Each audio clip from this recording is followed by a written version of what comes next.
and please be seated. Welcome back, members of the jury, and I apologize. I know you were here when I asked you to be here. There's some matters that I had to take care of that delayed us starting this morning, but we're ready to go. It seems like since we were last year, we went through summer, fall, we're back to spring. That being said, just try your next witness. Thank you. And the judge, the state's going to call Julia Stensky.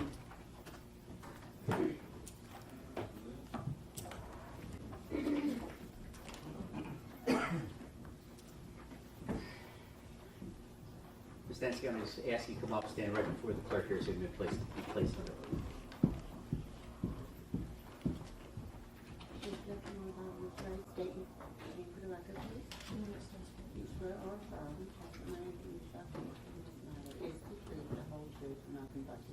Yes, ma'am.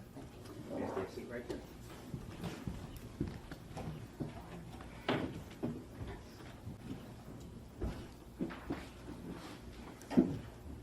Good morning. Tell ladies and gentlemen in the jury your name. Julia Stensky, Okay. How old are you, Miss Stensky?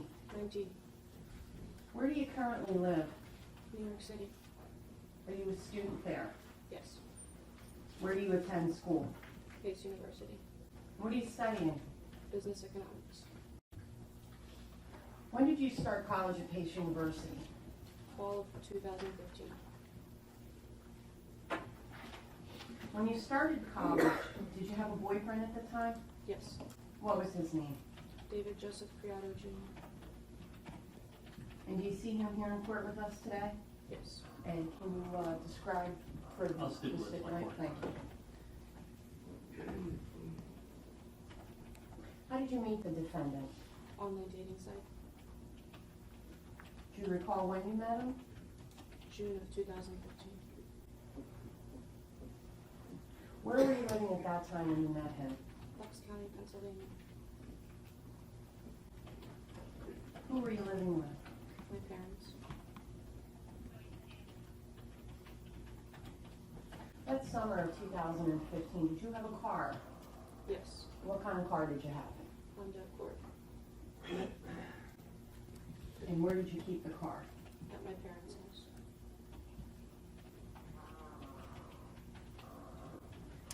At some point, did you become aware that the defendant had a son? Yes. How did you become aware of that? He told it to me. Do you recall when he told you? Around the second date. What was his son's name? Brendan Link Creato.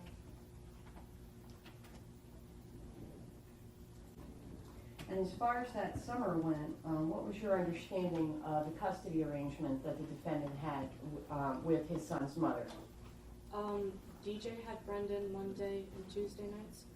Ms. Donato had Brendan Wednesday and Thursday nights, and Fridays, Saturdays, and Sundays they switched off.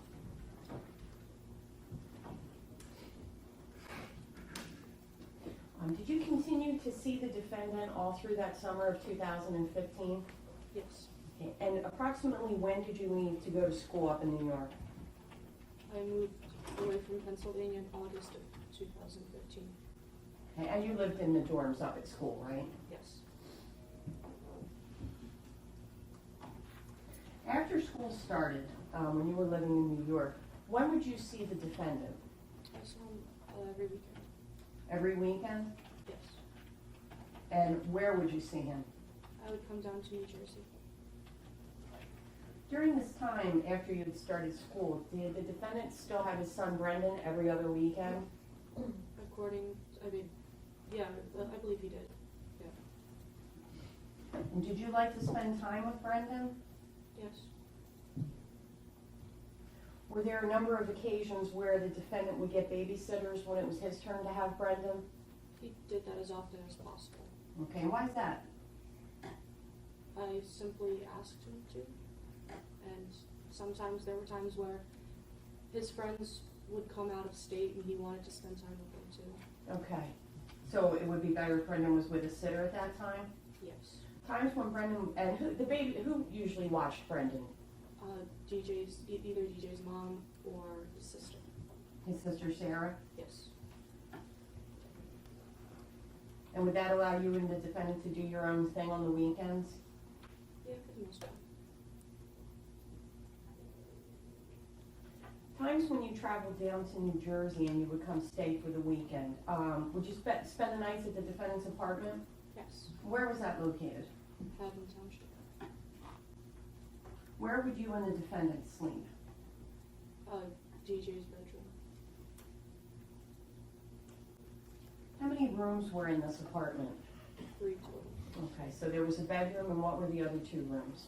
One was a bathroom and the other was the kitchen, living room. It was in everything. Like a main room? Yeah.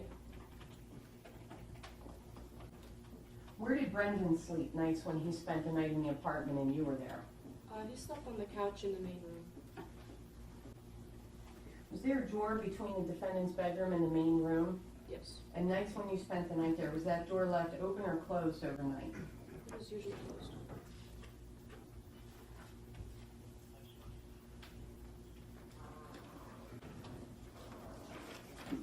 To your knowledge, Ms. Stensky, did Brendan have any medical conditions? He had asthma. At night, would you be able to hear him breathing in the next room? If I woke up in the middle of the night, then yeah, there were times where he would be snoring really loud or he'd be coughing. And this would be in the middle of the night? Yeah. And you were able to hear that even though the bedroom door was shut? Yes, if I woke up.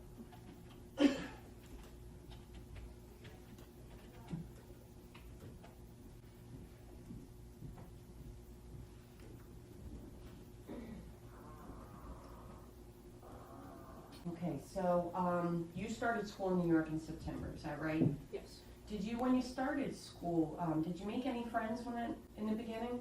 Not really. Did you have roommates in your dorm? Yes.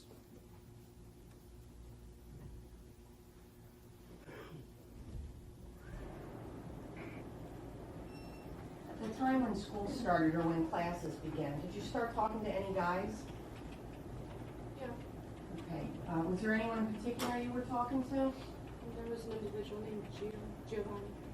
Giovanni? That's his Well- full name. And what was his last name? Borgia. Was the defendant aware that you were having some conversations with Giovanni Borgia? Yes. And you called Giovanni Gio, correct? Yes. How did you know Gio? From class. Which of your classes was he in? Politics and history.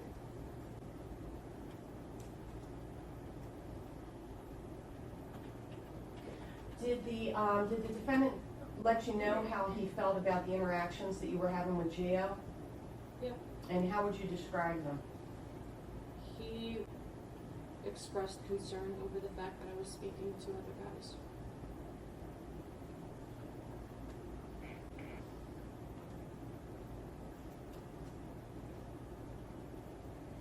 Did you previously, would you describe the defendant's behavior towards you as paranoid?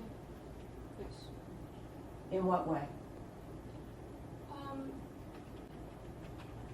Due to his past relationships and having been cheated on, what he normally would do is he would check my phone a lot. He had access to that. He normally did it when I was around, but he also knew my passwords to my social media accounts. Okay. So theoretically, he could check my social media accounts at any time, with me there or not. What social media accounts did you have at that time? I believe I had Tumblr, Facebook, Snapchat, and I believe that's all.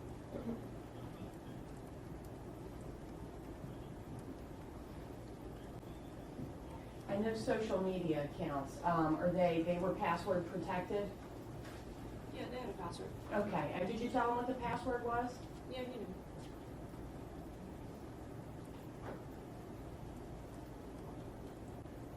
And were you aware that he was checking your social media accounts? I wasn't really made aware of this. Did you allow him to do it if he wanted to do it in front of you? Of course.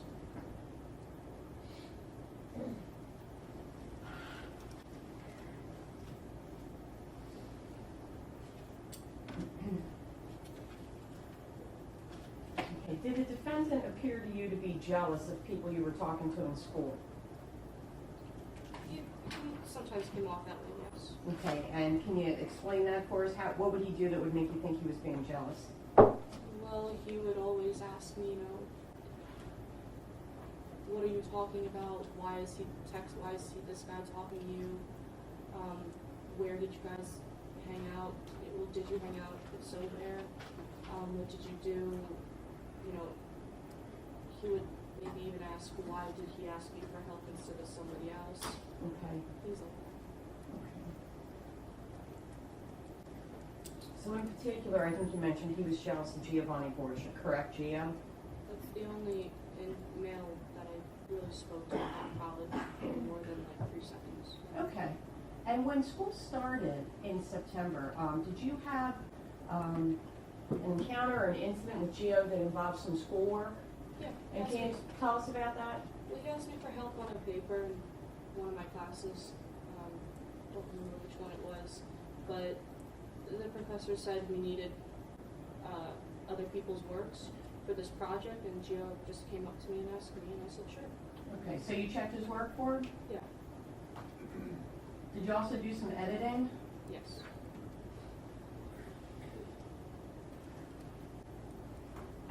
Did you explain to the defendant the nature of your relationship with your schoolmate? Yes. Did he continue to ask about Gio nonetheless? Yeah. Did there come, before the middle of October, did there come a second time where Gio asked you to help him with another school project? It's possible. Do you recall having any conversations with the defendant about continuing to work with Gio? I did. I don't remember specifically what was said. But Okay. I'm sure we spoke about it. He knew that Gio had asked me for help.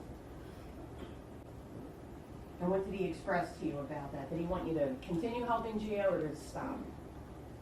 From what I recall, after I explained to him that this was strictly for schoolwork, he said, it is what it is, that's fine, but he asked that I minimalize contact with Gio.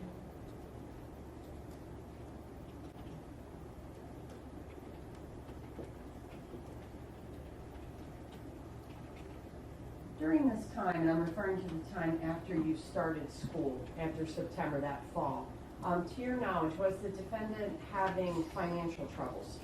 Yeah. What was the nature of those troubles? Do you know what was causing them to begin with? He was getting his paychecks late.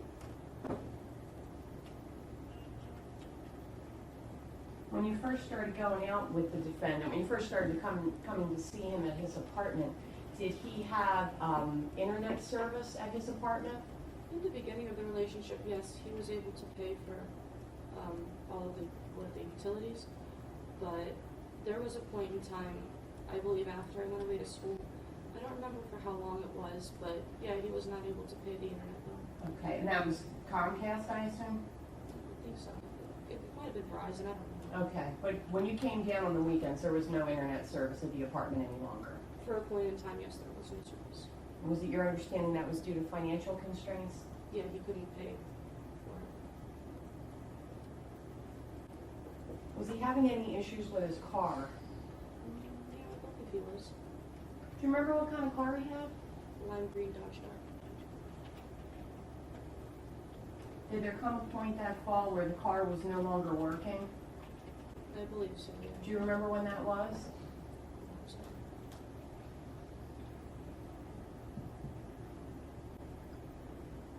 When you would come down for the weekends, who would pay for meals and things like that?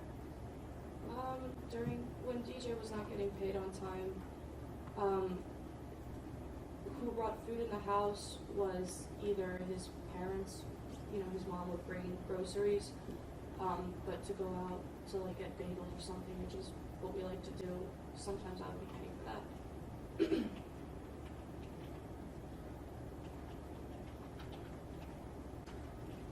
And to your knowledge, was he also having some financial issues with Sam, Brendan's mom?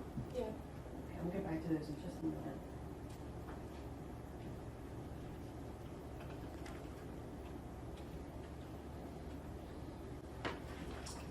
Okay, Ms. Stensky, I'm going to ask you to direct your attention to the weekend of October 9th through the 12th of 2015, okay? On this weekend, were you planning on coming down to Haddon Township? Yes. And specifically on that Friday, were you thinking of ending your relationship with the defendant on this weekend? Yes, I believe I mentioned that. And can you tell us why you were thinking that? There were a multitude of reasons. One of them being, I was very irritated that he couldn't pick me up from the train station. Another was that he had Brendan that weekend. There might have been more reasons, but those are the only two that come to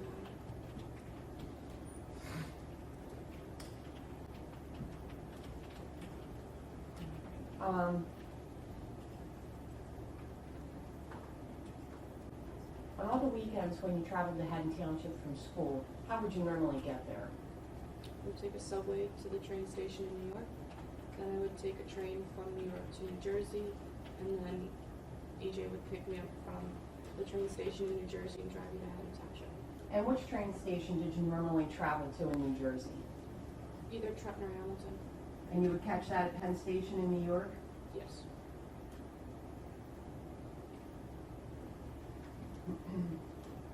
Do you have, specifically with regard to Friday, October the 9th, do you recall having a doctor's appointment that day? Yeah. All right, and what time of day was that scheduled for? Sometime in the morning. How are you going to travel to the doctor's appointment? Subway. Were you planning on coming to Haddon Township that day? Yes. And ideally, what time did you want to get down to Haddon Township? Sometime in the evening.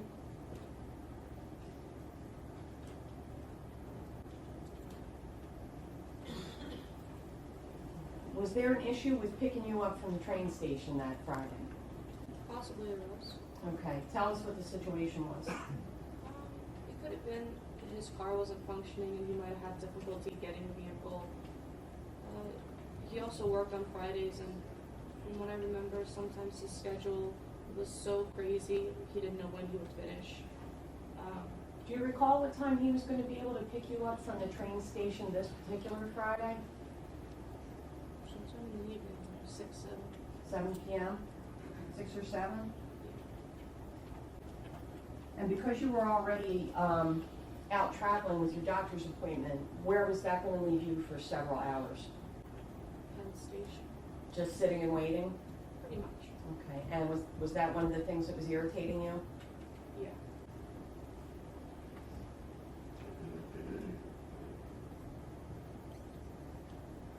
Were you able to spend that time instead taking the subway back to your dorm and just relaxing there until it was closer in time when DJ could pick you up? That would have been the best option, but I couldn't afford all the subway rides, so I didn't do that. Okay, so your finances were getting a little bit tight at this point too, is that right? Yes.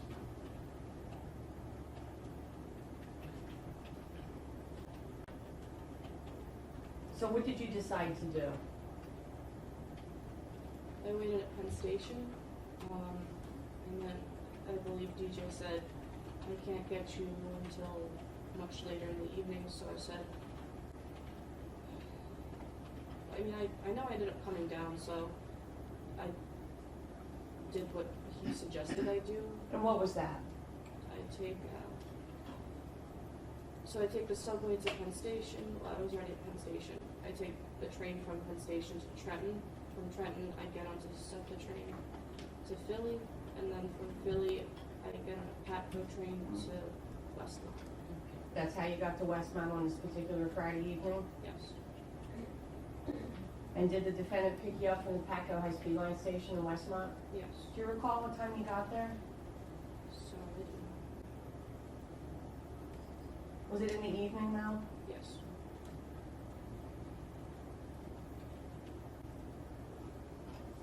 Okay, so you testified that you were irritated about that wait, and you also indicated you were irritated because Brendan was going to be there that weekend, correct? Yes. Did you and the defendant have any arguments about Brendan on Friday night? It's possible. I don't recall. Do you recall telling the police that you had an argument Friday night with the defendant about Brendan? It's possible we argued about it. Okay, why were you upset that he was there? My logic at the time was, I believe I was coming down, or, I was sacrificing my weekends in New York to be with DJ. And I was 17 at the time. I just didn't think I was ready for the responsibility of caring for another woman's toddler. I simply wanted Brendan to be with his grandparents or with his mother when I came down. Okay, because what did you want to spend your time doing? I wanted to spend time with DJ.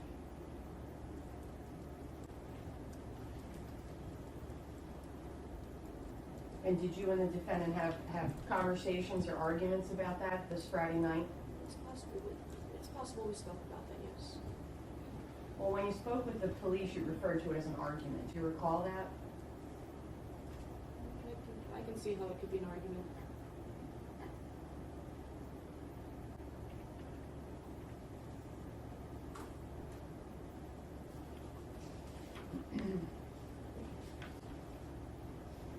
Do you recall at one point that evening during the conversation telling the defendant that you wanted him to take you back to Trenton? That's something I can definitely see myself saying if I'm irritated. Okay, so did the three of you spend that Friday night in the defendant's apartment? Yes. And where did you sleep? I slept with DJ in his room, And where did Brendan sleep? in the main room. So usual spots? Yes.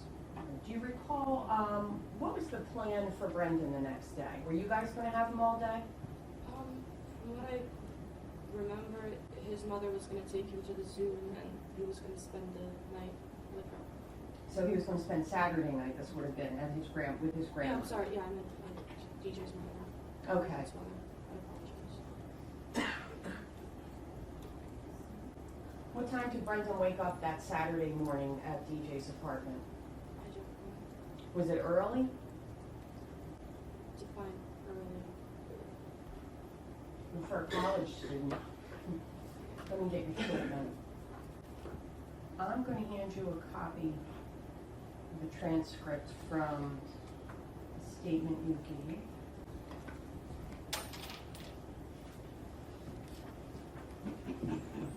And this is Saturday morning I'm asking you about. So this was when, after the three of you spent the night together at the apartment. Okay, could you take a look at maybe lines 7 through 9 for me?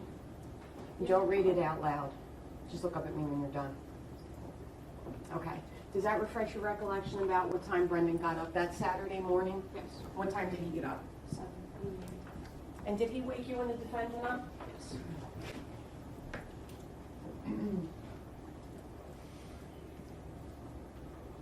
At some point, did Brendan leave? Yeah. Where did he go? DJ's mother took him, I'm assuming, to the zoo. Okay. Do you remember, did the defendant take him to his mom's house, or did the defendant's mom come to the apartment and get him? If you remember. I'm sorry, I don't remember.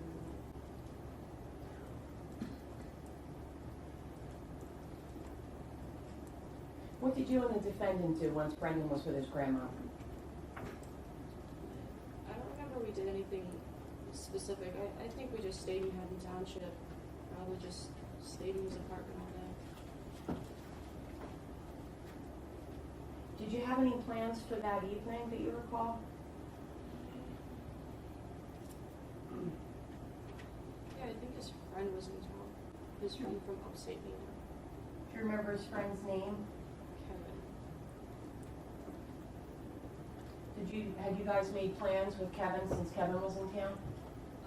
Yeah, DJ had mentioned that he wanted to see Kevin spend some time with him and the group of friends when Kevin was coming down. Do you know if anyone came down with Kevin?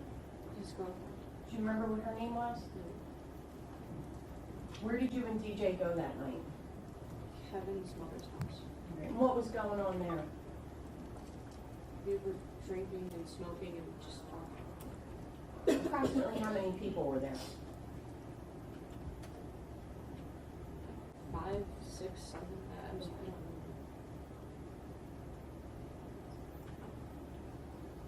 Were these some of the defendant's friends that you had met before? Yes. Approximately how long did you and the defendant stay at Kevin's mom's house? A couple hours probably. And where did you go when you left? And then back to DJ's apartment. Do you remember where Kevin's mom lived? Like a block away. She lived on the same street as the Yes. defendant's apartment, right? Yes.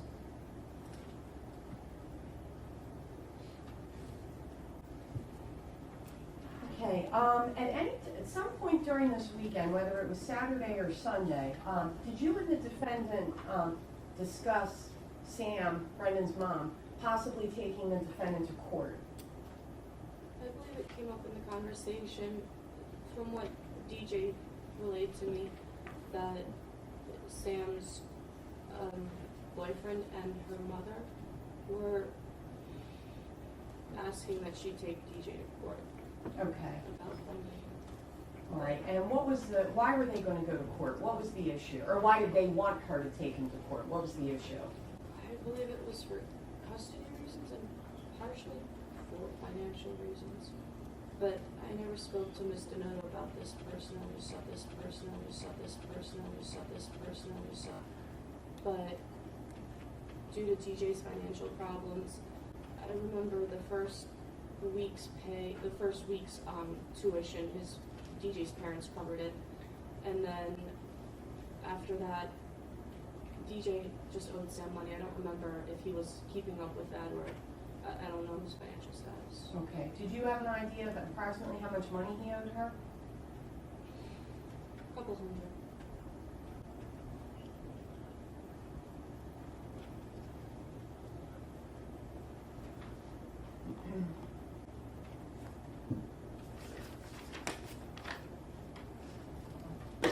So let's move on to Sunday then. So you spent Saturday night though at the defendant's apartment, correct? Yes. Okay, and this time you guys did not have Brendan overnight, is that right? No, I don't believe he did. All right. Did you ever, did you guys get, and by you guys I mean you and the defendant, did you get Brendan back from DJ's mom on Sunday? I don't think we did. Do you have any idea where Brendan went that Sunday? From what DJ told me, Miss Donato picked Brendan up from his parents' house on Sunday morning, but I didn't see that happen. I don't know. Okay, so the last time you saw Brendan then was Saturday morning before he went to leave for his grandma's house, correct? Yes. Did you and the defendant have plans for that Sunday, how you were going to spend the day? Yeah, we were planning on going to Apple Pie Hill. He explained for the jurors what Apple Pie Hill is. Apple Pie Hill is in Wharton State Forest in the New Jersey Pine Barrens. It's basically a hill with a giant fire tower on it, and when you stand on the fire tower, when you climb it, if it's clear, you can see Atlantic City from one end and Philadelphia from the other. And what goes on back there in that forest? People just hang out there. They go hiking.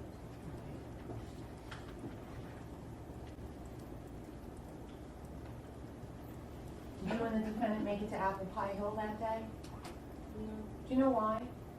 he didn't have a car, so we were supposed to go with Kevin and his girlfriend. But for some reason, Kevin just didn't show. He showed up really late, so he had to. So it was too late to go? Yeah. Did you and the defendant do anything else instead? Yeah, we went to the Cooper River Park thing. I don't know what it's called. How did you get to Cooper River Park? We walked there. Do you recall what time it was that you guys went to Cooper River Park? In the evening, so definitely during the sunset. Did you hang out in the park for a while, or did you just walk through?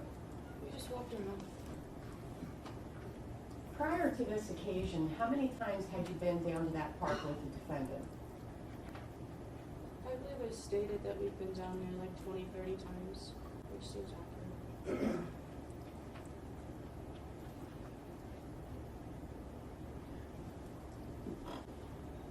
Times times when you went down there with the defendant, would you guys stick to just the paved path, or would you sometimes go off into the woods? We went off into the woods.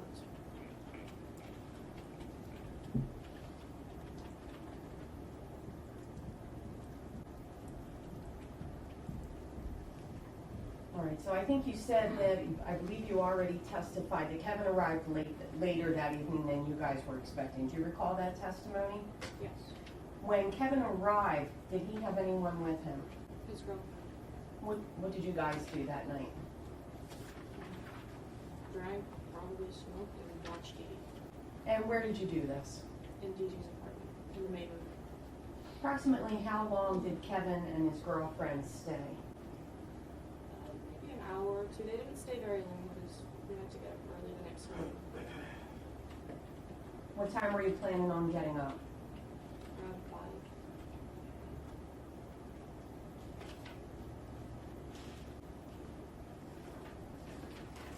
All right, so the next morning would be Monday, October the 12th, correct? Yes. Did you have classes scheduled that day? Yes. Do you recall this day being Columbus Day? I know it was Columbus Day now, but at the time I had no idea. Okay, but you had classes anyway, is Yes. that right? So did you go back to school Monday morning? Yes. What time was your first class scheduled? 10 to 30. Do you recall what your morning class was on Mondays? Microeconomics. How did you get back to school that Monday?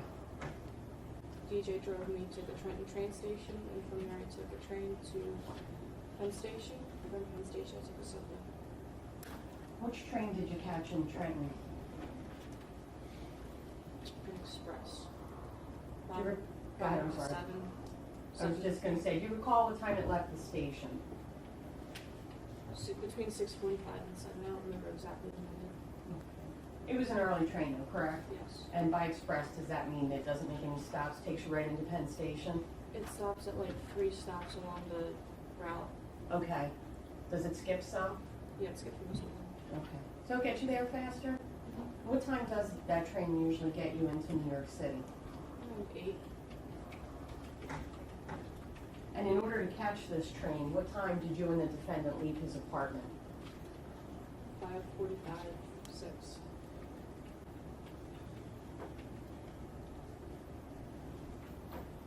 How far is the campus of Pace University from Penn Station? Depending on what subways you take, 20 to 30 minutes. And is that how you get to your campus once you're at the train station in New York? Yes.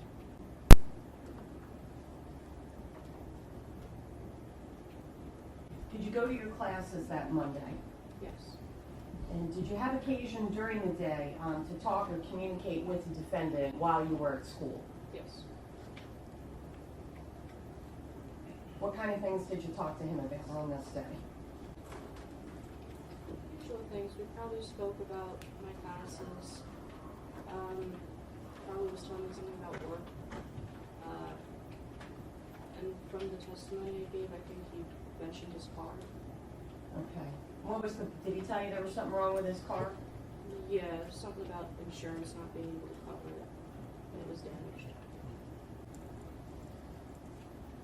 When he told you that the insurance wasn't going to cover what was wrong with his car, what, if anything, did you offer to do? I offered to sell him my Honda Accord. Where was your Honda Accord at this time? It was in Pennsylvania at the time. Did you ever have your car at school with you in Manhattan?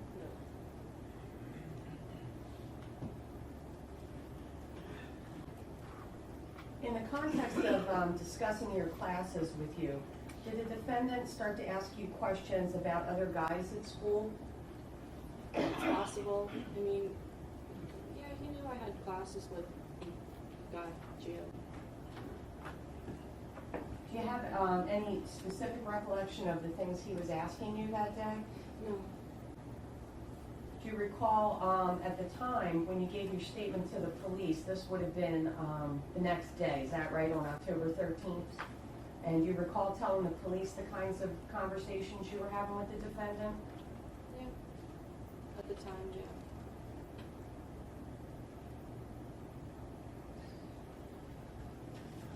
Ms. Stensky, I'm once again going to hand you State's Exhibit number 315.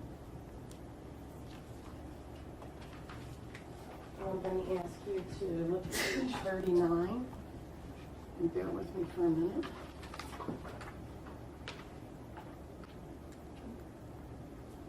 If you could just start reading from line 1.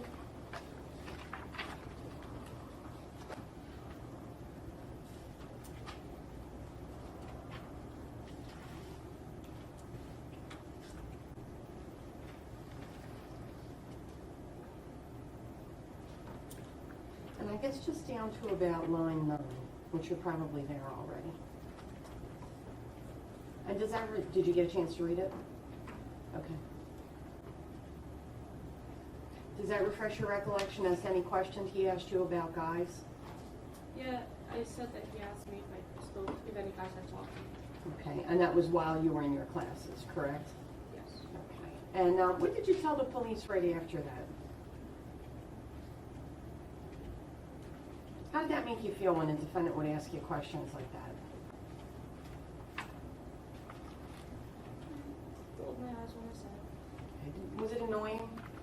At times, yeah, it did. Okay.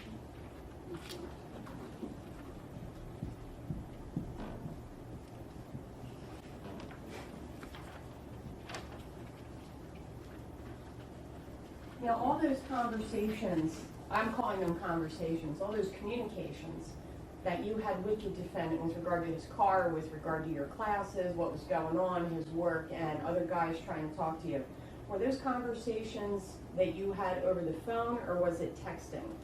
They were text messages. Did you at any time on Monday, October 12th, actually speak with the defendant on the telephone? Yeah, right before I went to bed. Do you recall, it was, I'm sorry, right before you went to bed? What time did you go to bed that Monday night? I don't remember. Probably early. And what makes you think you went to bed early that night? Because I had a test on Monday. You had a test, I'm sorry, what? Oh, sorry, on Tuesday. I had a test on Tuesday in math. What time was your math class on Tuesdays? Either 10 or 10:30. It was in one of those.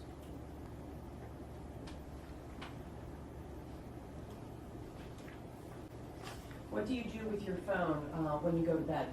How do you set it? It's on silent. Why do you do that?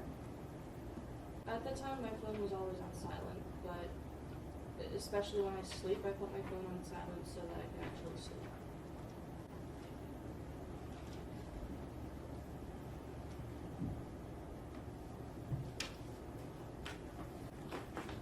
Okay, did you sleep through the night Monday night? Yes.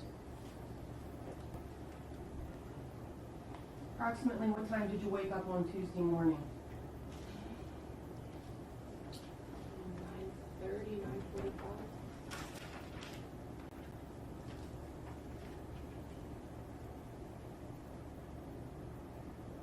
When you woke up, at some point after you woke up, did you check your phone? Yes. And what did you notice on your phone?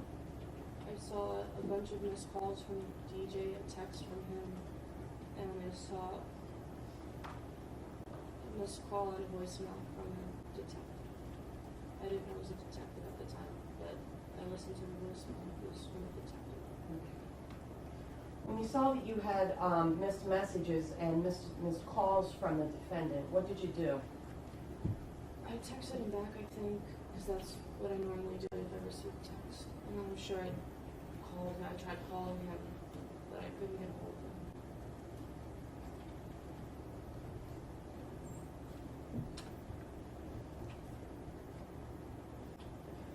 Did you speak with anyone from Haddon Township before you went to your first class that morning? Yeah, I called the detective back. The one who had left you a message? Yes. Do you remember what his name was? The- Is it Detective Hack? Yes. Or Hal? Yes, Okay. I'm sorry, I can't pronounce it. And what information did you learn in speaking with the detective from Haddon Township? I think it was missing. At that time, you were told he was missing, correct? Yes. So did you go to your scheduled class that Tuesday morning? Yes. You said it was math, right? Yes.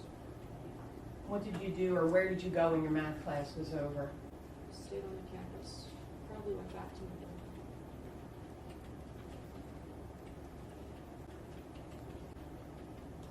Did you make additional attempts to get in touch with the defendant? Yes. Were you ever able to get in touch with him? No.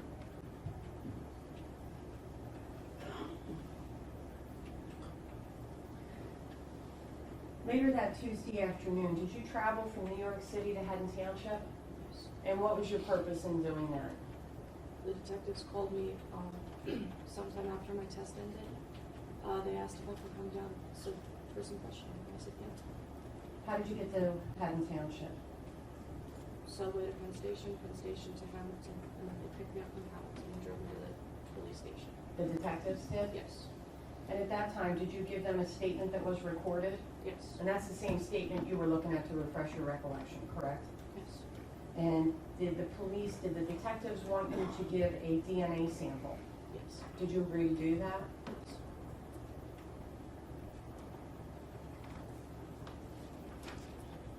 Ms. Stensky, other than today, being in court here today, when was the last time you saw the defendant?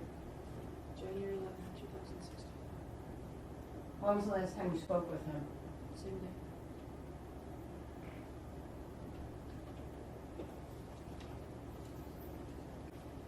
Judge, if I could have just a moment.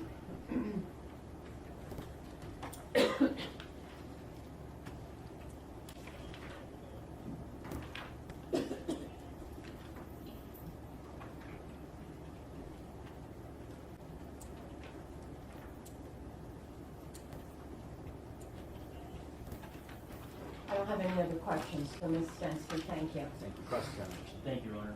Ms. Stensky, good morning, ma'am. Good morning, sir. My name is Richard Ficino. I represent David Creato.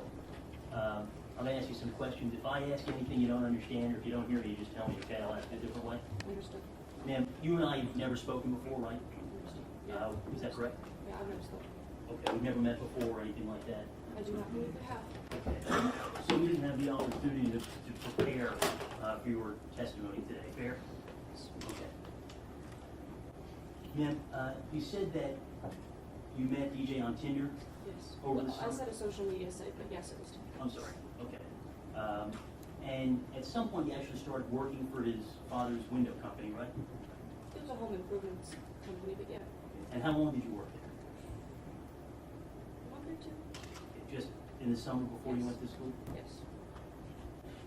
And you indicated at some point throughout your direct examination with Ms. Shaw that DJ had problems getting his paycheck sometimes. Is that true? Yes. Did you also have problems getting your paycheck? Yes, it happened once or twice. How often would you say you stayed at DJ's apartment with him? Before school, before I went away, or when I was still in Pennsylvania? Total. I would be with him weekly, a few days a week, for sure. And how often would you stay there when his son was there, when Brendan was there? You know, I stayed with him. Brendan would come over on the weekends and I would still be there. He would have nights with Brendan and I would still be there. So it was mixed. Sometimes he was there and you were there. Sometimes he was there and you weren't there. Yeah. And he said sometimes at night you could hear Brendan's breathing. Yeah, if I woke up in the middle of the night, then yes, sometimes Brendan's breathing was audible. And it's fair to say because you're saying if you woke up, if you were asleep, it wouldn't wake. I'm a deep sleeper. If I'm asleep, I don't wake up for anything. Okay. Was there anything peculiar about his breathing that makes you note that you were able to hear? Yeah, it sounded, sometimes he'd wake up coughing. And other times it sounded like somebody who has asthma was snoring. It sounded like there was something in his throat. I mean, I don't really know a lot of people with asthma, but I've heard people with breathing problems sleep, and that's kind of what it sounded like. Okay. And was it every time he slept or just some of the time? I don't know that. I'm sorry. Okay. Now, Ms. Shaw asked you if you described Mr. Creato as paranoid or jealous, and you said you had, right? Yeah, there were times where I felt that he exhibited those qualities. Now, when you say paranoid, you mean it was because he was afraid of something that wasn't happening, that you were cheating on him when you weren't? Yeah, for sure. Okay. That's what it felt like to me at least. That's, and when we spoke about it in person, that's how he conveyed it. He didn't want you leaving him and seeing somebody else. Fair? He didn't want you to cheat on him, right? I'm sorry, you have to answer yes or no. Oh, yeah, sorry, yes. And you knew that he had been cheated on before, and you understood why he was sensitive to that. Fair? Yes. And is it fair to say, Ms. Stensky, that you were also at times jealous, for example, when you had to talk to Samantha Tanaka? You didn't want to talk to her, right? Yes, I sometimes exhibited irritation and feelings of jealousy when he was speaking. Okay. So, would you describe it, for lack of a better way, as normal boyfriend-girlfriend jealousy? Maybe, looking back on it, I would describe it as somewhat immature the way we were both acting about the situation, given that I was only speaking to the guy in school for school purposes and he was only speaking to Ms. Donato for purposes of being a parent. But at the time, yeah, I guess I considered it normal for a relationship. Okay. And to that end, as normal relationships go, and you having the benefit of hindsight here, a year and a half, you guys would argue sometimes in your relationship, right? And to be clear, you didn't just argue about the fact that he had a son, right? Absolutely not. You argued because sometimes he had no money, right? Yes. You argued because sometimes he made you wait too long before you got picked up at the train station, right? And you used the word immature. Some of these arguments were pretty immature, fair? Of course. You would say silly things, or he would say silly things. You would say you didn't want to see him that weekend over all sorts of stuff, right? Yeah, looking back on it, that's pretty much what it was.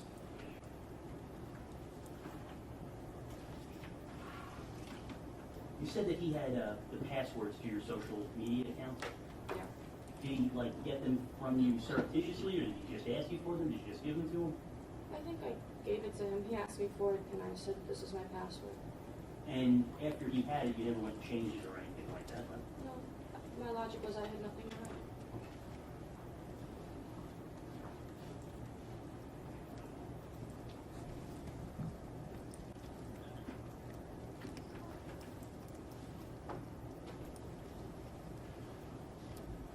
At different points over the course of your relationship and over the course of these arguments, you considered breaking up with DJ, right?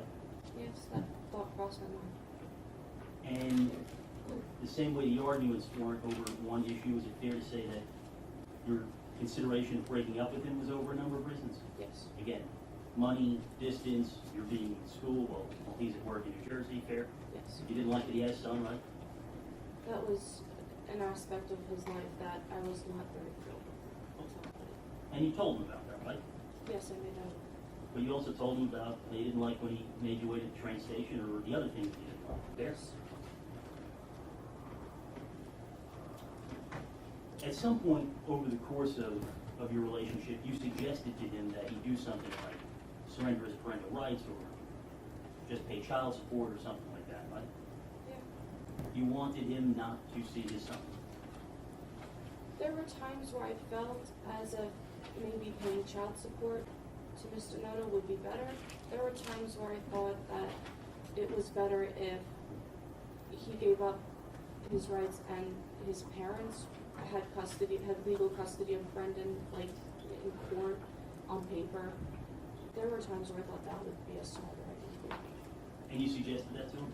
Yes. Is it fair to say he pretty consistently said to you that it was important to him that Brendan was a part of his life? Yes, he made that very clear. And did he tell you repeatedly that there was no situation in which Brendan wasn't going to be a part of his life? Yes.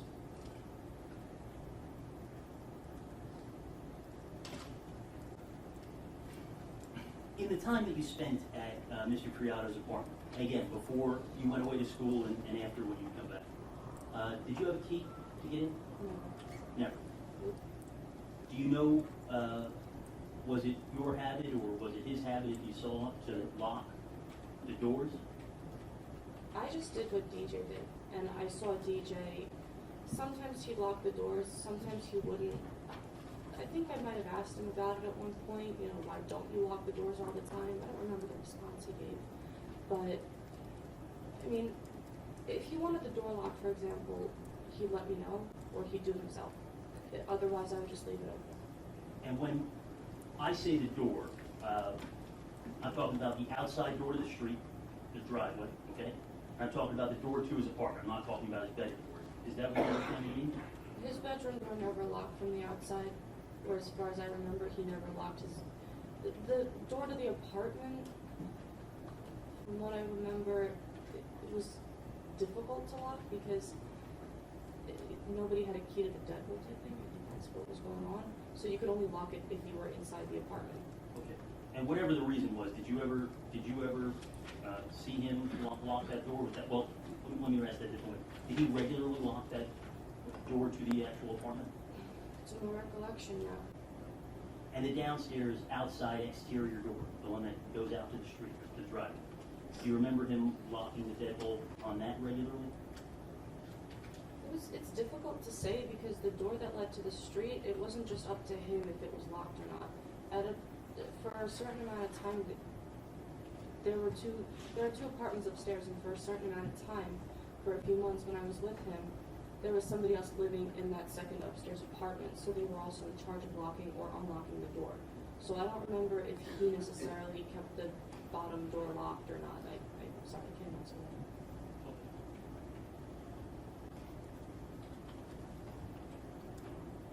What was your impression of DJ Creato as a father? Judge, I'm gonna object to that. I'll have a question. Was he a good father? I'm sorry, Judge, if I may, I just asked the little foundation you set forth then. As far as her opportunity to observe. And could you approximate the number of times you were with DJ and with his son? 10 times, 5 to 10 times since And- I met DJ. And in those 10 times, you had the opportunity to see them interact? Yes, So you talk to his son, yes, take care of his son, yes, play with his son, yes, take him on little trips, yeah, discipline him sometimes? yes. What was your impression of him as a father? I thought for the most part, I mean, he was a good father. He tried his best. He would cook for his son. He would, if his son needed to use the restroom, he needed help, he'd go with him. He, gave him toys and stuff to play with. He took out all the toys in the apartment when Brendan was over. We would go on walks and stuff sometimes. One time we went to the aquarium. In general, DJ was a good parent in my eyes. The weekend of October 10th, 11th, that Columbus Day weekend, we now know as Columbus Day weekend. You were with DJ and he had friends over? He didn't really have friends. His friend came from upstate New York down to New Jersey, and we hung out with them. But in DJ's apartment? Sunday night, yes. Saturday Okay. night, no. Sunday night you guys sat around in the apartment drinking beer, right? Yes. And Brendan wasn't there at that time, right? No. On Monday morning, you left to go back to school, Yes. and on Monday night, you said that at about, well, you didn't say a time, you said you went to bed early because you had a test the next day. Yes. You and DJ had talked over the course of that day? Yes. You texted back and forth? Yes. Was it a relatively normal day? When was the last time you spoke to DJ that night, if you remember? I'm sorry, I don't remember the time. And when was the next time after you went to sleep that you spoke to DJ? Late in the evening of Tuesday. Late evening Tuesday? Yeah. This is after you'd spoken to the detective? Yes. This is after you came from New York back to Haddon Township to meet with the police? Yes. And he never suggested anything like this to DJ, right? Absolutely. You would never tell him, get rid of your son, kill him, we can be together, nothing like that, right? Absolutely not. You didn't want this to happen, did you? No. All right, now I know it. You read your account?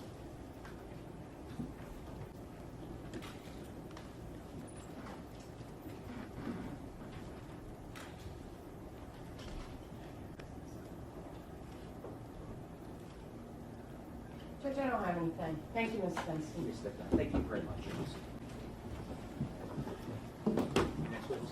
Thank you, Judge. And the state is going to call.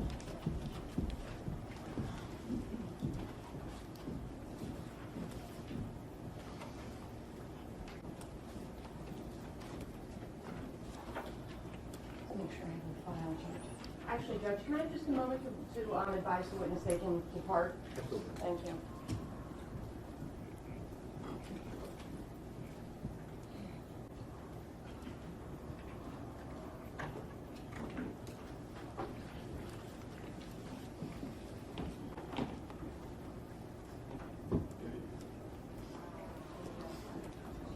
Okay, perfect.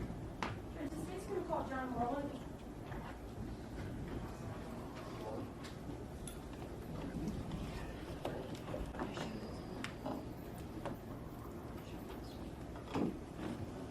Sir, I'm going to ask you to come up and stand right before the clerk here to my left. Mr. Wall? Yes. No, you're the one. Right up here.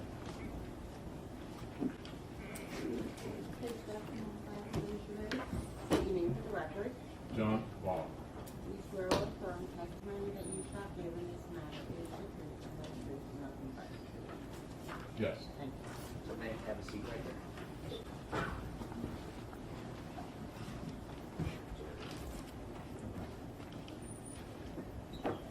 Good afternoon. Good.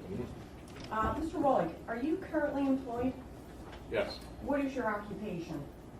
I'm currently Director of Public Works for Camden County. How long have you held that position?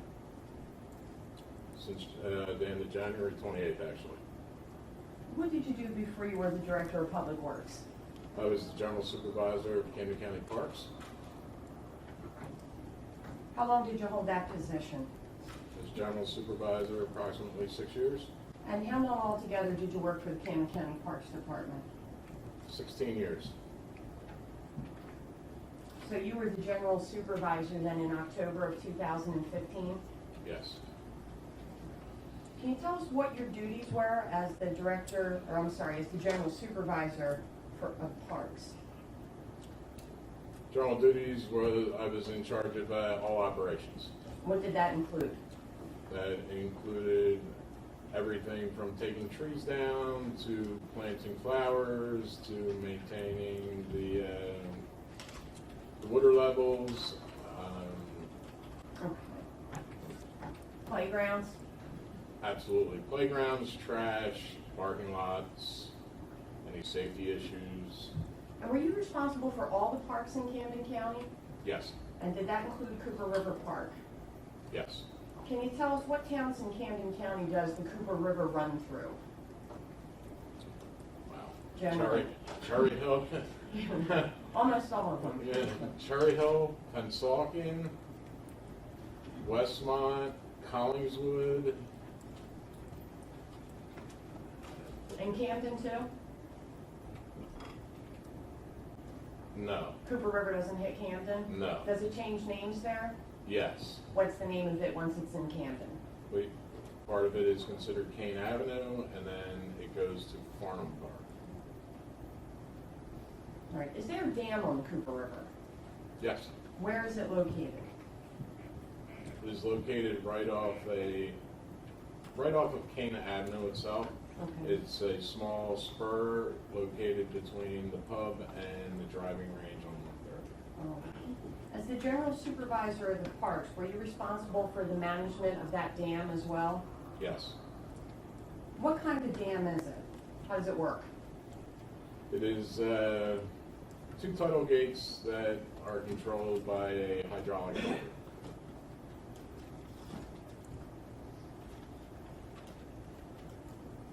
Approximately how often is that dam opened? Just in general. A lot. What's it usually opened for? Control the water level for any incoming weather system. The other side of the coin is we can open it at high tide, let water in for growing events.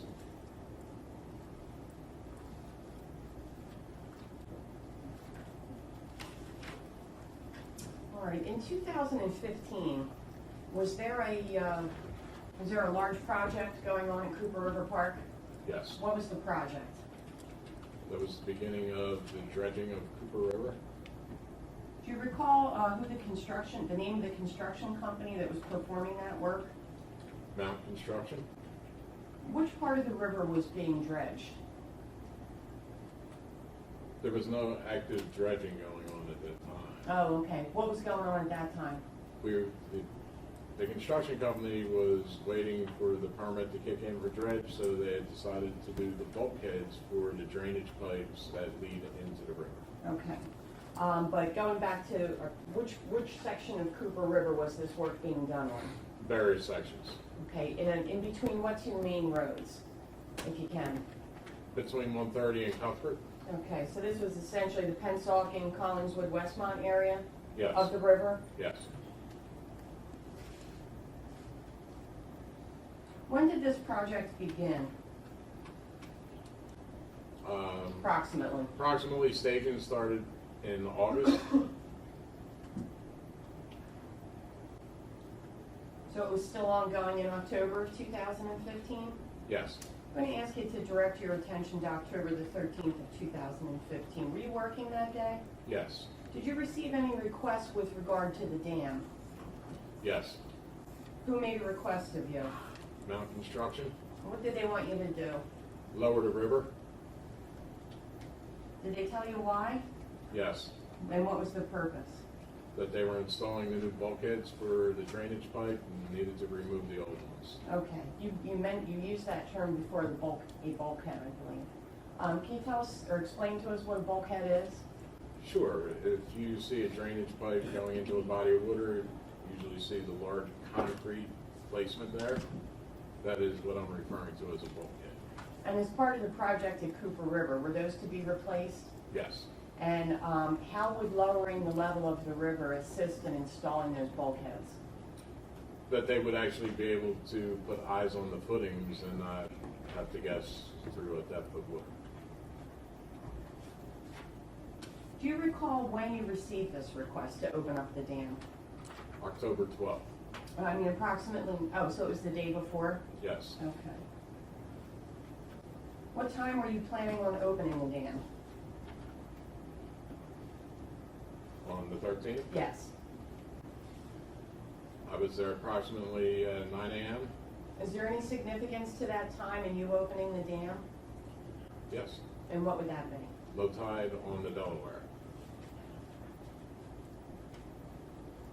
How does that affect the effectiveness of your opening the dam? I can only lower Cooper River when it's low tide on the Delaware. That's the only way the Delaware River will receive water from the Cooper River. Okay, and what would happen if it wasn't high tide, or I'm sorry, what would happen if it was not low tide and you opened up the dam? We would start raising the water level of Cooper River. Because it would flow in from the Delaware River? Yes.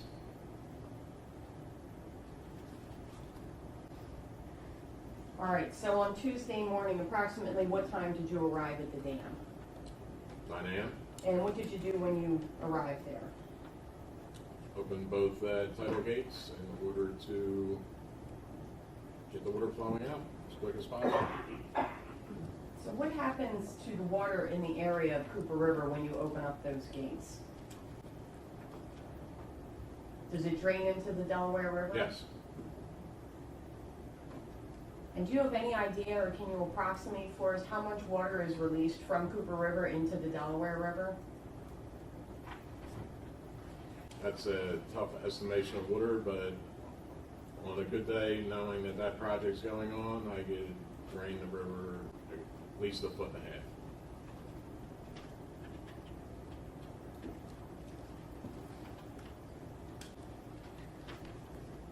Do you recall how long the dam was open for that morning, or that day? Approximately 3 hours.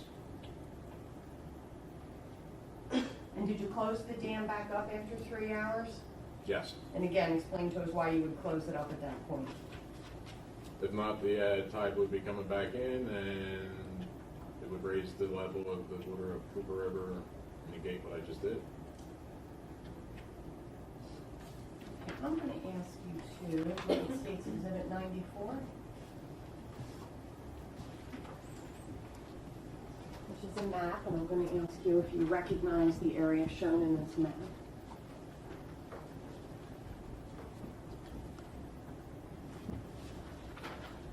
Do you recognize what's shown there? Absolutely, And Cooper what- River. That's a map of Cooper River. Does that map include the dam? Yes, Okay, and are you, in the context of your employment or any other means, are you familiar with the area where Brendan Creato's body was found in Cooper River Park? yes. And is that area also shown on that map? We're going to pull it up there in a minute.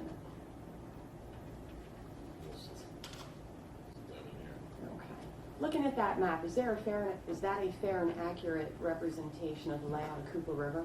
I'll stipulate it. Judge, I would ask if State's Exhibit number 94 could be Thank you, put up Vice on the Chair. board.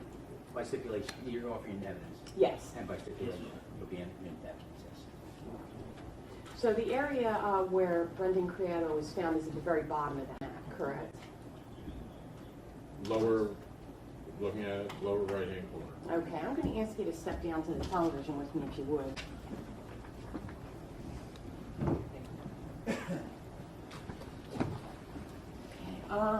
Can you reference the drawing? Try to stand to the side so the I'm jurors sorry. can still see. Thank you. Can you show us to begin with, where's the dam located that you were testifying about? Okay. And the area of Cooper River that was being worked on by towards this dredging project, can you just show us which part of the river where the construction was going on? The approximately. Okay. And this road here is Cuthbert Road, correct? Yes, And do you recognize this road here as well? yes, Which road's that? 130. Okay. And continuing to orient yourself, can you show us on the television approximately the location of where Brendan Creato's body was found?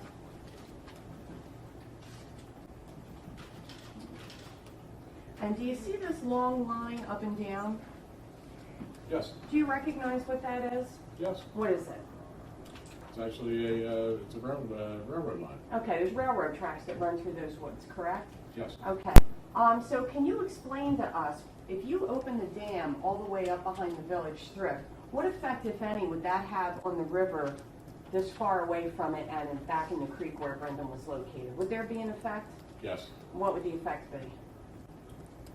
I could actually show them one that far back. Okay. How do you do that?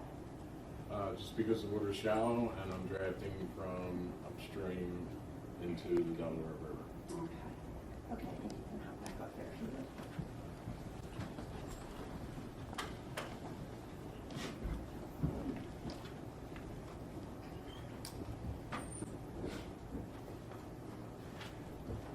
So let me go back over one thing you just said there, Mr. Wolf. Are you, the area where Brendan Creato was found, can you describe or are you familiar with the water level in that area generally? Yes. Okay, and generally speaking, how deep is it back there? 6 inches to a foot in some areas. Is that area, that little, I'm not sure what the correct term for it, I keep calling it a creek. That creek area that goes off the Cooper River, would that be subject to any effect by any tide? No. And why is that? The dam prevents the Delaware from any tidal effect on the Cooper River. Okay, so Cooper River doesn't have a natural tide at all. Correct. What can affect the levels of water in Cooper River and the creeks that run into it? The only thing that could affect would be a severe weather situation, a heavy rainstorm. We're possibly opening the dam, correct? Correct. And is that what happened on the morning of October 13th, 2015 when you opened the dam? Yes.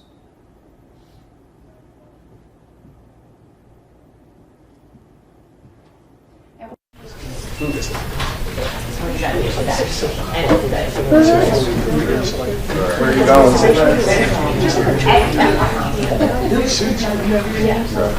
My kid, it goes to the, well, it is, I'm sure it's a few like, to the trail down closer to the. Let's, I had lunch with her maybe 15 times over the course of the year. you work here. You've been doing that. Yeah, I was I know Luther. As you were. See that sheet? I don't enough. Yes, you ready? Yes. Michelle, you ready? I am, Judge, thank you. All right, I'm gonna have the jury brought around.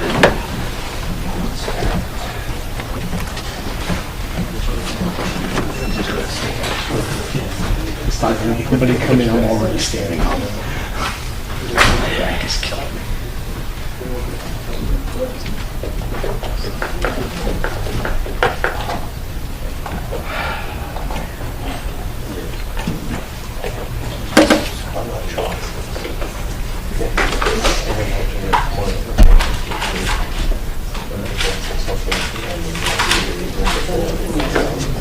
Ward, do we have anybody else up here?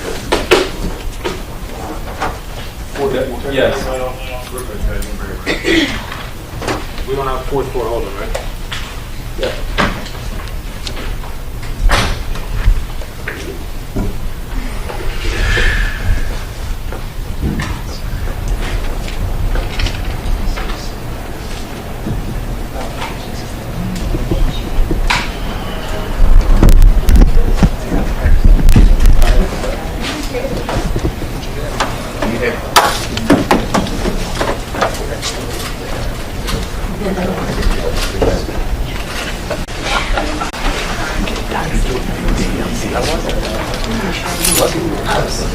You're welcome. Is that you were saying you want me to start writing them? I'll tell you what though. All they gotta do is screen capture my tweets and then that's all they gotta put. I'll tell you what. Do me a favor though, at the end of the day, if there's anything that I haven't covered, feel free to throw it in. No problem. Because then I'm doing my grab screen tape and all that crap. Perfect. That's why That's fine. Yeah, usually I send them like a couple quotes like to add or something. Right. Yeah, that was good. You know, you can take that with the girlfriend. Yeah, well, and I'm not gonna cover him either. So. No, I'm not. For a story several years ago, we got it out on Cooper River. Oh, really? And they were talking about drought conditions, and I interviewed him.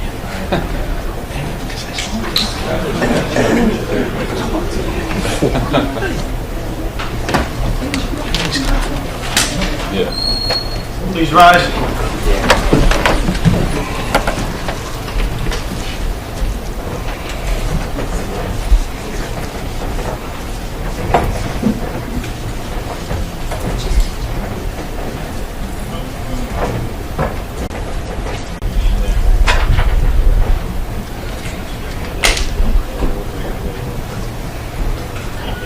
Please be seated. Jury, welcome back. I'm now ready to proceed and show your next witness. Thank you, Judge. The state's going to call Jay Reiner.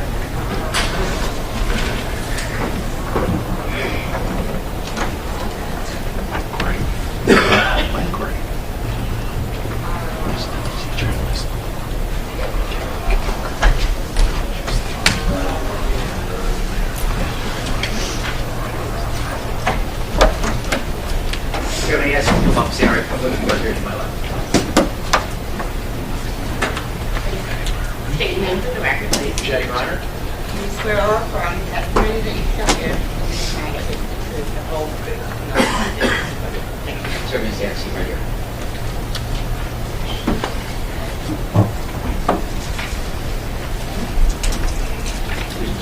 Thank you, Judge. Good afternoon.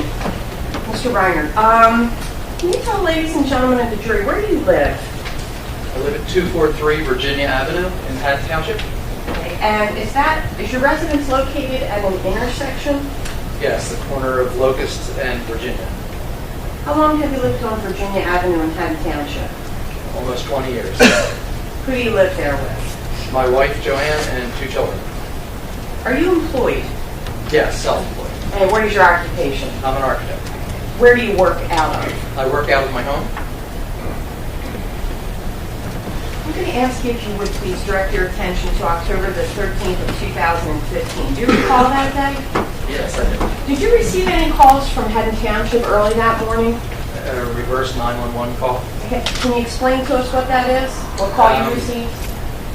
The phone rang, and I picked it up, and there was a recording telling us that there was a child missing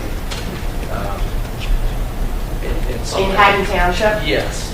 Actually, it was kind of in and out, not real clear, Okay.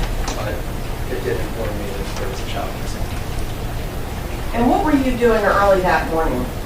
I took my son to school, and got my daughter out the door. And what school does your son attend? They both were in high school. Okay. So what time did you have to take your son to school? Jay, we normally leave at 7:30, 7:35. Do you drive from there? Jay, I do, yes. Okay. And approximately what time do you normally return to your home? I would say by 7:45. 7:45? Yes. And what do you normally do? How do you start your day once everybody's safely off to school? Often I go to Dunkin' Donuts, which is down the street. Do you walk there or drive there? I do both, actually. Depends on the day, my schedule. How far away is that from your house? 1 block down Virginia, and then 2 more blocks up to Haddon Up to Avenue. Haddon. And Haddon Avenue is the main drag in Westmont, correct? Yes, correct. The business area? Yes. All right. On this day, on Tuesday the 13th, did you do that? Did you head out to go to Dunkin' Donuts to get a cup of coffee? Yes, I did. All right. Approximately what time did you do that? I would say approximately 8:15. As you made your way up Virginia on your way to Dunkin' Donuts, did you notice anything on Virginia Avenue? Yes, that's when I saw lights and people down the end of the street, and realized that what the 911 call that came in was in my neighborhood. Yeah. What did you do when you saw that? Pulled over and started to walk down to see what was going on. Could you tell where the commotion was taking place, Virginia, and what intersection? Cooper, once I got down there. And how far away is that from Virginia and Locust? 3 blocks.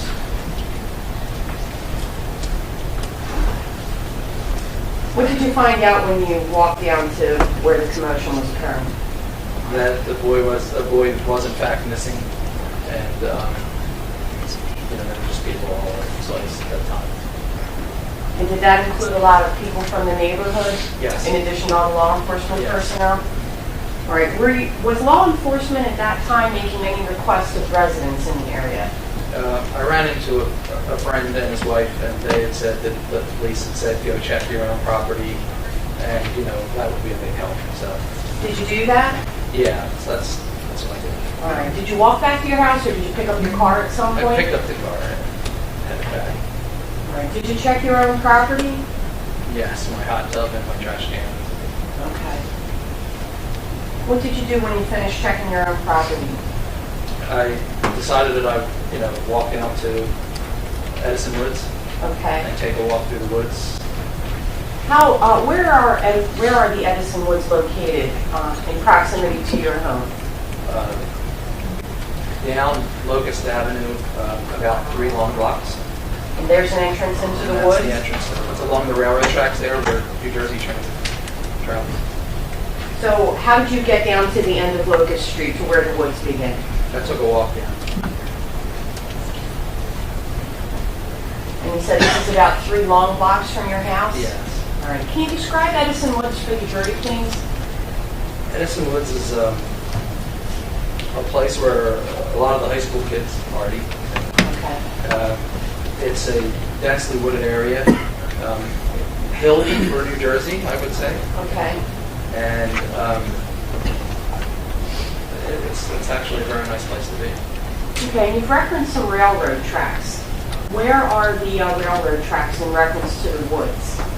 The railroad tracks run down along Locust Avenue. Locust Avenue dead ends and then becomes kind of a 2-track through the woods, Okay. where they used to be able to go back to, and still do, the township puts logs back in that area and things that could cut down from the township. And so that 2-track goes along the fence that's along the railroad tracks. Okay. And then it goes down the hill, and then the railroad tracks go over a bridge across the Cooper. Okay. Now, with regard to these railroad tracks, do you know which railway is operated on them? I think New Jersey Transit.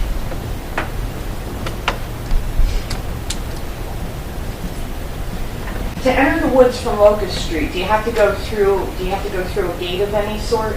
There is a gate up that has walk-arounds on either side. Okay. So the gate is there, so you just can't drive through the woods? Down the two-track trail that goes down into it. Okay. And where does that trail lead you to? What's Trail- back there? Trail goes down to an area where they put logs on the top of the hill, and then there's an old pavilion that was there that has been abandoned.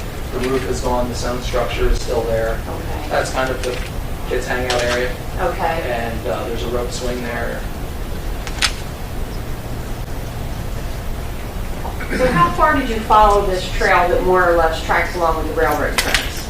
All the way down to the bridge. All the way to the bridge?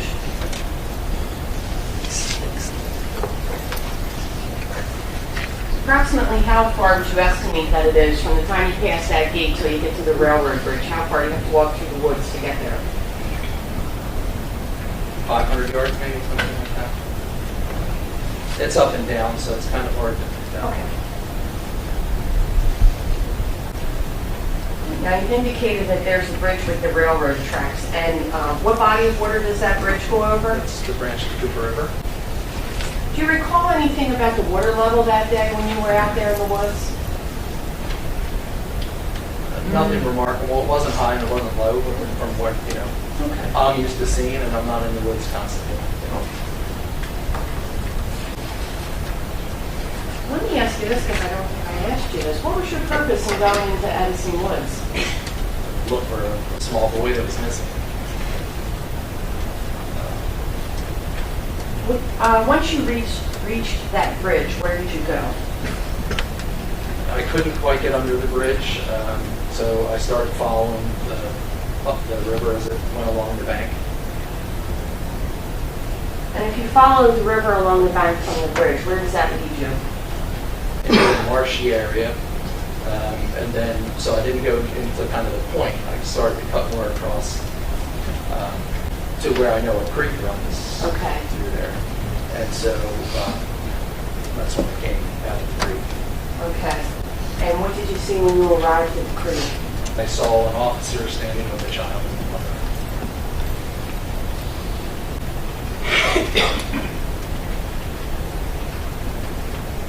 Can you describe the officer for us? Male, female? Male. Again, he was across the water, which was probably 25, 30 feet. Okay. I would say he was 5'6" to 5'10", somewhere in there. Thin, blue pants with a yellow stripe and a light blue shirt. Wearing a uniform? Yes. And the police officer that you saw, what was he doing? When I first noticed him in the creek, he was bending over, taking the eyes of the child out. Can you describe for us, please, what you could see of the child? I could see his body draped over a rock, his head turned sideways, and his feet in the water. Now, did you see this, just to clarify, did you see this across the little creek or from across Cooper River? Across the creek that runs through the Edison School down into the Cooper River Branch.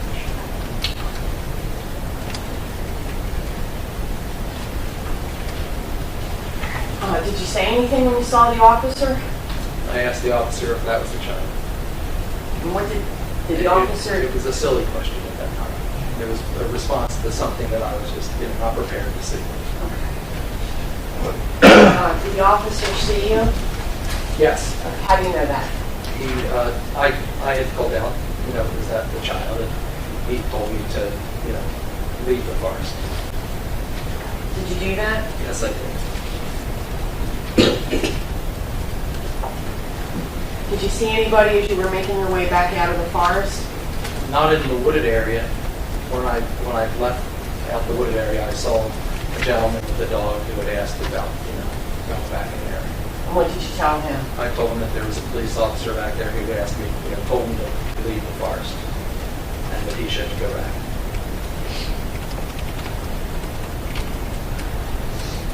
Where did you go when you left the forest? I started my way back to my house. Up Locust. And you walked straight up Locust? And what did you do when you got home? Printed out some drawings and prepared to get on with my day.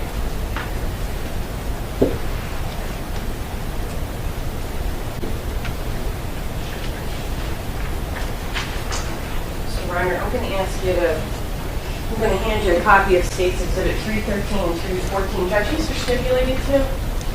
Counsel's agreed to stipulate to the admission, so I've moved into evidence. Okay. Looking at, well, actually, we'll wait until we get to, can you pull that up? Can you tell me? Or no, I know what it is. Can we have lights, please? Okay. Mr. Reiner, looking at the map that's in your hand, do you recognize that as your neighborhood? Yes, I do. And is that essentially the same map that we have pulled up here? Yes, it is. Okay, and is this your residence down here at 243 Virginia Avenue? Yes, it is. It looks like we lost the label on this longer road, but what street will this be? That would be Locust. Okay. And you indicated that the commotion or the activity that you saw that morning was at the intersection of Virginia and Cooper Street, which would be right here, correct? Okay. What I'm going to ask you to do is look at State's Exhibit number 314.